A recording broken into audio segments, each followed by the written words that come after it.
ठीक।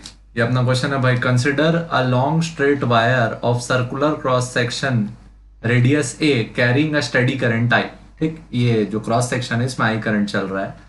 The current is uniformly distributed across this cross section. ये जो करंट है ये पूरे क्रॉस सेक्शन में यूनिफॉर्मली डिस्ट्रीब्यूटेड है।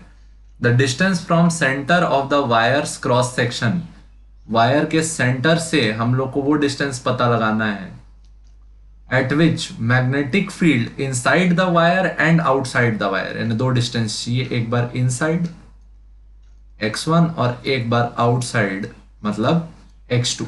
ठीक, where the magnetic field is half the maximum possible magnetic field due to anywhere in the wire. ठीक, तो इसके लिए भाई दो फॉर्मूले थे अपन याद किए थे। बी इन साइड क्या रहता है, टू कीर, two K I R upon R square, two कीर अपॉन आर स्क्वायर। और बी आउटसाइड कितना रहता है, टू किड, two K I by D, where D is the distance from centre of wire. ठीक, तो और अंदर के लिए स्मॉल आर, तो ये हो गया स्मॉल आर और ये हो गया क्या, डी। करंट दोनों बार क्या चल रहा है, सेम। तो अब इसको सॉल्व करने जाएंगे, इससे पहले इसका ग्राफ बना लेते हैं। ठीक है, क्यों, because we have been asked, क्या पूछा गया आपको, आपको वो डिस्टेंस बताना है where the magnetic field is half the maximum possible value of magnetic field anywhere due to the wire. तो देखो ये जो इनसाइड वाला फॉर्मूला है इसमें कैपिटल आर तो कांस्टेंट है, ये हो गया रेडियस कैपिटल आर। ठीक, तो इसमें जो रेडियस है वो प्रोपोर्शनल है किसके, आर के। लेकिन जैसे ही आप आउटसाइड जाते हैं तो वैसे ही ये इनवर्सली प्रोपोर्शनल हो जाता है किसके, डी के।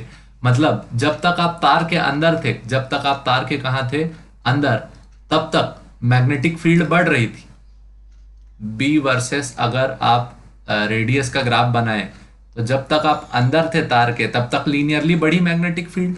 उसके बाद जैसे ही आप तार के बाहर गए वैसे ही मैग्नेटिक फील्ड क्या कर गई, डिक्लाइन। मतलब जो मैग्नेटिक फील्ड मैक्सिमम होती है वो कहाँ पे होती है, सरफेस पे। कहाँ पे होती है, तार के सरफेस पे। तो सरफेस पे जो रेडियस हो जाएगा वो क्या हो जाएगा, r equal to capital r, और यहाँ कैपिटल आर का वैल्यू क्या है, ए। और हमको बताना है ये दो पॉइंट ऐसे जहां पे मैग्नेटिक फील्ड क्या हो, B max by two equal to B one is equal to B two. ठीक, तो इसको सॉल्व करके आते हैं। ठीक, तो ये दो फॉर्मूले का यूज करेंगे। बी मैक्स का वैल्यू क्या आएगा, टू,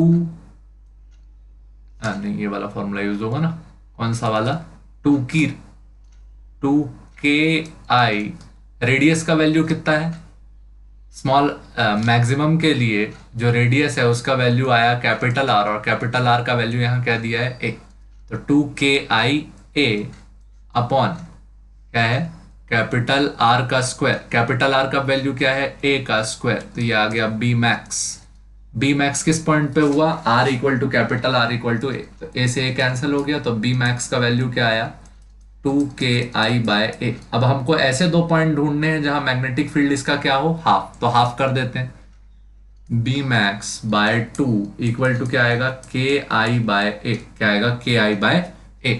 ठीक, अब आउट वाले के साथ एक बार ये फॉर्मूला लगा देते हैं, B out is equal to B max by two. तो बी मैक्स बाय टू क्या है, के आई बाय ए, और बी आउट का फॉर्मूला क्या है, two K I by D. के आई से के आई क्या हो गया, कैंसल। तो डी का जो वैल्यू आया वो क्या आया, टू टाइम्स ए। मतलब बाहर कितने दूरी पे हाफ हो जाएगा, टू ए। ठीक, और इनसाइड चलते हैं अब। तो इनसाइड क्या फॉर्मूला था, बी इन इक्वल टू क्या लिखे, बी मैक्स बाय टू। तो बी इन का फॉर्मूला क्या, टू के आई आर। ठीक, इसको डी का वैल्यू x2 लिख लेना था, ये हो गया। तो x2 का वैल्यू क्या आया, 2 है। Two K I R upon capital R square equal to क्या आया, बी मैक्स बाय टू। तो क्या, K I by A. Small r का वैल्यू क्या लिए थे अंदर के लिए, x1, और कैपिटल आर का वैल्यू कितना, ए। इसको इक्वेट कर देते हैं, तो to K I x1 upon ए का square equal to K I by ए। ए से ए कैंसिल हो गया, के आई से के आई कैंसिल हो गया। तो जो x1 का वैल्यू आया वो कितना आया, ये a इधर जाएगा, क्या है, एक स्टेप और लिख लेते हैं, 2x1 bye A equal to क्या आया, 1। तो x1 का वैल्यू क्या आया, a बाय टू। मतलब दो पॉइंट्स कौन कौन से हैं जहां पे magnetic field, maximum magnetic field की हाफ हो जाती है? x1 मतलब इन साइड अगर आप देखेंगे तो क्या, a/2, और आउटसाइड अगर आप देखेंगे तो क्या, 2 टाइम्स a। फॉर्मूले मेन याद रखना, अंदर वायर के क्या फॉर्मूला है, 2 कीर/r², और आउटसाइड फॉर्मूला क्या है, 2ki/d। इसका डेरिवेशन ना पीछे लिंक्ड है किसमें, एम्पियर सर्किटल लॉ में।